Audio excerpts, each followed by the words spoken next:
Advisors to former President Trump claim that he is planning to launch a new social network that will compete with the platforms that have already blocked him. But experienced programmers say that he will have a hard time building competitive technology, attracting top talent, and securing the site from hackers. So here to talk more about his original reporting, we want to bring in CBSN tech reporter Dan Patterson. So this story sort of broke over the past week or so that the former president is going to put together his own social media platform. He doesn't need Twitter, he doesn't need Facebook, but this is no small task. So what's the biggest reason that a Trump version of Facebook or Twitter faces an uphill battle? Hey, good to see you, Anne-Marie. So I spent a lot of time talking with engineers and developers, project and program managers or product managers, and technology executives to try to get a handle on what it means to build a competitive social network in a few months, in a very short period of time. And almost everyone I spoke with said, hey, look, this is nonpartisan, but we want to share that it requires three major components. One is technology, the other is human assets and human resources, and the third is cybersecurity and cyber defense. So when we start with technology, look, President Trump last year and early this year was kicked off of a lot of major technology platforms, and everyone I spoke to said he will have a heck of a time launching a social network without the use of cloud services. Now, oftentimes the cloud is described as someone else's computer. That's not entirely true. The cloud is, and if you look on Amazon, Google, IBM, and a number of other cloud providers' websites, you'll see a long list of services they provide, anywhere from storage of data to dynamic databases, meaning they can kind of respond to who is asking for media at a particular time. And they're also developers of technology. These aren't just static platforms. They continually innovate. So everyone said tech is going to be a big problem for Mr. Trump. But a bigger problem than technology is going to be acquiring and retaining human assets. Look, in technology, we have this idea of the tech skills gap, and that means that there are more jobs, there's more demand, more need for skilled tech workers than there is actually qualified employees in that marketplace. And Mr. Trump, no matter how you feel about his policies, alienated a large section of those qualified and skilled employees, many of whom are unlikely to turn down real money. When a company goes IPO, you can make a pretty big salary. So these people are unlikely to turn down real money, even if they agree with Trump's politics, to go to work for a site that doesn't offer the same type of financial benefits. The third is going to be cybersecurity. Look, every president, every former president is targeted by hackers, everyone from hacktivists and amateurs all the way up to nation states. Why? Because they have access to really sensitive data and information. Mr. Trump alienated a lot of world leaders, and if he acquires a social network or builds a social network, he is going to be the target, and the website is going to be the target of everyone. DDoS and script kiddies all the way up to really skilled nation states. So look, this is not an impossible task for him, but it's going to be really hard for him to build a social network that's competitive in the marketplace and isn't taken down by hackers routinely.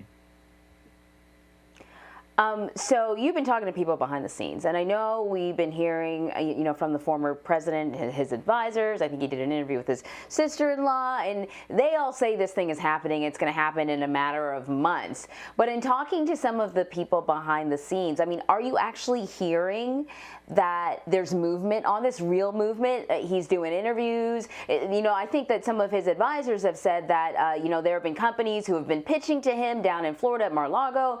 Is that actually happening from what you're hearing? No.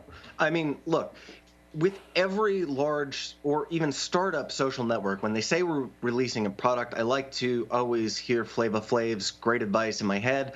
Don't believe the hype. Look, I reached out to these people and said, I'm a tech reporter. I'm not talking about partisan politics. I want beta. Look, show me the money. Show me the site. I reached out to Jason Miller, who has gone on television and talked about how the site is coming soon. Corey Lewandowski, I sent him text messages, a number of emails, tweets, didn't hear anything. Other Trump advisors, I pinged, didn't hear anything. Okay, so I talked to the tech firms. All of them said either no off the record, or look, it's really unlikely. We can't speak for executives, but it's really unlikely that we're going to support Mr. Trump. I also talked to security and IT professionals about who he might use to host and develop the site. And all of them said, well, they could go with Cloudflare, which has supported at times politically neutral or conservative politicians, but probably Cloudflare isn't going to do anything more than host the site. They're not going to help develop technology for him. He could try to get developers and programmers, but again, he's going to have a hard time getting real talent or well-known talent. San Francisco and the Valley is a lot like the Beltway. When you're in that, you kind of know everybody, and no one really knew anybody who was building or developing the site, or anybody who had real skills or talent or reputation. There are some cloud services he could use. Oracle, Larry Ellison, the co-founder of Oracle, is politically aligned with Mr. Trump, so he could use Oracle, but that's kind of an enterprise service used for big business, not really consumer technology. So once again, I'm not saying he's not doing this, but I am saying that he's probably not doing this with the established cloud players in American technology. So when I first heard about this and I started to envision what this would be like, I thought, well, like a social media platform is supposed to be a platform where you can post basically whatever you want. That's part of what's gotten some of these platforms into trouble, but kind of like, hey, if it's your opinion, you can share it.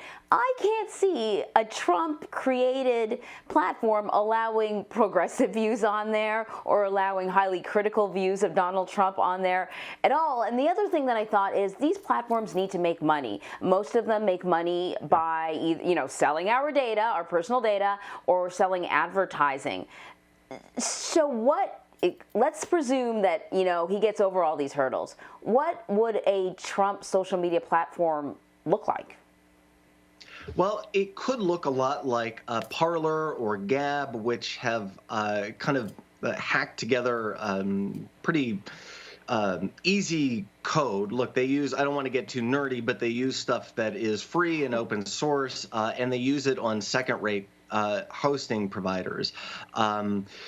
This is stuff like HTML, CSS, really basic code. And when Parler relaunched, it was hacked. It was attacked immediately in a hack that resulted in every user's data being downloaded and then mined by a number of hackers for information that and posts content that could be not just distasteful, but sometimes illegal. Look, we're not talking about free speech, but a lot of these cloud providers are not going to host content that includes child porn, death threats, Nazis, and other stuff that is, if not distasteful, pretty alienating and sometimes illegal. I talked to one former Google community and project manager who worked on the site Google Plus, their social network that was intended to compete with Facebook. And I asked him, look, hey, can a Trump social network compete in this very crowded, competitive social media technology environment? And that product manager responded with a really funny one line, which just said, LOL. 3 little letters that say so much. Dan, thank you so much. Great to see you.